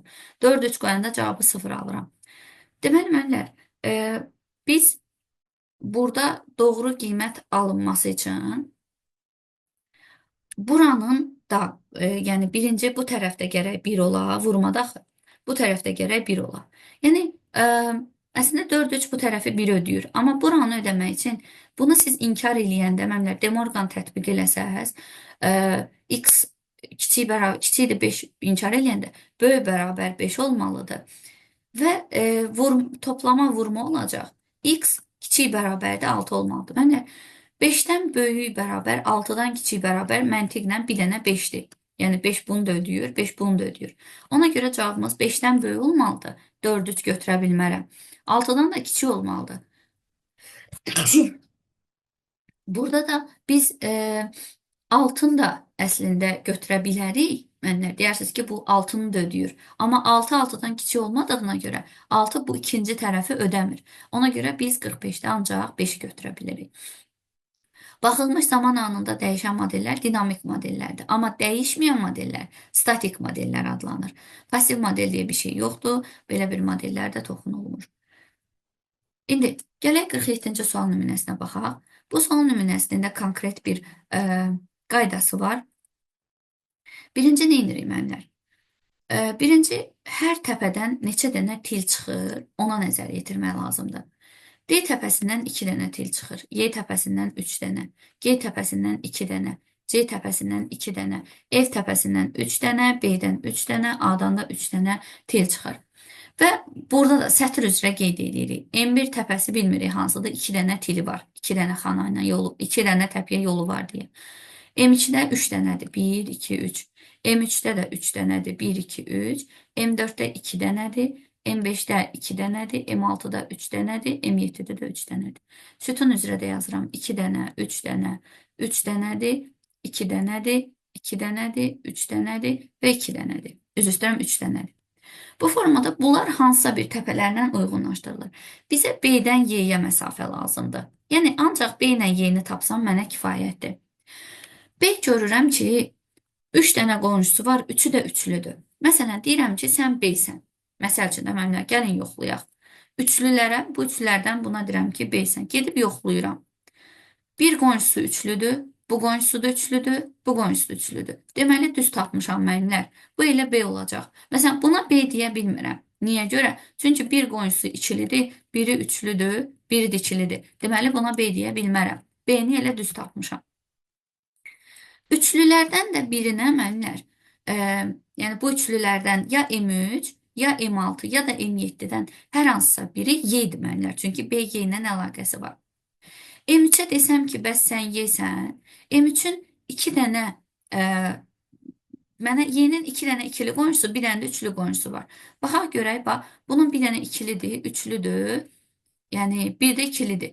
Həqiqətən də müəllimlər M2-yə B demişdik də, biri B-dir. 2 dənə ikili, bir dənə üçlü qonşusu var. Elə bu Y-ni bildirir. B-dən də Y-yə məsafə görürsünüz ki, 39-dur. Ona görə cavabımız 39-dur. O biri təpələri tapıb vaxt itirməyə ehtiyac yoxdur. Davam edək 48-ci sual nümunəsi ilə. 48-ci sual nümunəmizə nəzər yetirsək, deyir ki, 10-dan 99-a qədər dövrə gedir. Müəllimlər. A ədədin qalğı hissəsini götürür. Müəllimlər. Məsələn, götürür nəyi? Tutalım, məsələn, götürürsünüz 10-u. Onun 10-a bölünməsindən qalıq hissəsi 0-dır, yəni 0 verir. B də bərabərdir. Onun 10-a bölünməsindən tam hissəsi bizə 1-i verir. Və deyir ki, ədəd rəqəmləri cəmi 2-yə böləndə qalıq 0-a bərabərdirmi? Yəni 0 ilə 1-in cəmini 2-yə böləndə 0-a bərabərdirmi? Deyirsiniz ki, yox. Deməli, ədədin 2 rəqəmli ədəddən söhbət gedir. Bütün ədədin rəqəmləri cəmi müəllimlər cüt olanlar istəyir. 2-yə böləndə qalıq 0-a bərabər olan cütdür. Ədədin rəqəmləri cəmi cüt olan 2 rəqəmli ədədləri rəqəmləri cəmi cüt olan 2 rəqəmli ədədləri ekrana çıxardır. Rəqəmi cəmi olan cüt ədədlərinin 2 rəqəmli ədədlərin cəmini ekrana çıxartmır. Ədədin özünü çıxardır. Məsələn, mənimlə 11, düzdürmü? 11 versəm, 11-in rəqəmləri cəmi 1 ilə 1 mənə cütdür də 2 verir. 11-i ekrana çıxardacaq. Məsələn, baxın, 11 verəndə 11-in 10-a bölünməsindən qalıq 1-dir. 11-in 10-a bölünməsindən tam hissəsi də 1-dir. 1 ilə 1-in cəmini 2-yə böləndə qalıq 0-a bərabərdirmi? Deyirsiniz, hə. Onda deyir, həmin i-ni çapa göndər. Yəni 11-i çapa göndər. Bütün 2 rəqəmliləri çapa göndərəcək. Ona görə cavabımız olacaq 48-də Y variantı. 49-u nəzər yetirək. Burada sadəcə ehtiyatlı olmaq lazımdır. Biri countdur, biri finddir. Count sayır, find nömrəsini qaytarır. Ehtiyatlı olmaq lazımdır. Deyir ki, nəzər yetirsək, S ikinci sətirdən bu tərəfəni götür. 0, 1, 2. 2-dən axıra qədərini götürəcək. R, T, I, F, K, S, Y. Belə bir sətri qaytarır. Plus 2-yə qədər götür. Yəni 2-nin özünü götürmə. M sətrindən 0, 1, 2, 3-dür. 2-yə qədər A-la C-ni götürəcək. Sonra sətirləri toplayanda bu sətirlər birləşir. R, T, I, F, I, K, S, Y plus A, C. Deyir ki, i-lərin sayını tap. 1, 2, 3, 3 dənə i var. Üstəgəl C-nin nömrəsini qaytar. 0, 1, 2, 3, 4, 5, 6, 7, 8, 9, 10, 11, 12. Nömrəsi də olur 12. 3 ilə 12 bizə verir 15. Nəticədə 49-da cavabımız olur A variantı. Və nəhayət 50-ci sualımıza nəzər yetirək. Artma sırası ilə düzən funksiya, müəllimlər, capitalize sözün və yaxud hər hansısa bir cümlənin ilk hərfini böyük yazır. İlk hərfini böyük. Əgər böyüklər də varsa, onları kiçildir. Reverse tərsinə yazır, tərsinə. Remove birbaşa silir, birbaşa. Elementi silir, elementi silir. Del isə elementi nömrəsinə görə silir. Nömrəsinə görə silmə əməliyyatını yerinə yetirir. Ki, məsələn, filan nömrəni geç sil. Siyahıda filan nömrəni geç sil. Bu formada silir. Amma artma sıra ilə düzən funksiya sort funksiyasıdır. Azdan çoxa doğru bizim üçün düzmüş olur. Belə müəllimlər, ümid edirəm ki, hər biri aydındır. Hər hansısa bir qaranlıq qalan sual nümunəsi olanda yorumlar hissəsinə qeyd edə bilərsiniz. Şərhlər hissəsinə mütləq şəkildə baxıb cavablandıracağım. Hələlik bu qədər. Sağ olun, özünüzə yaxşı baxın.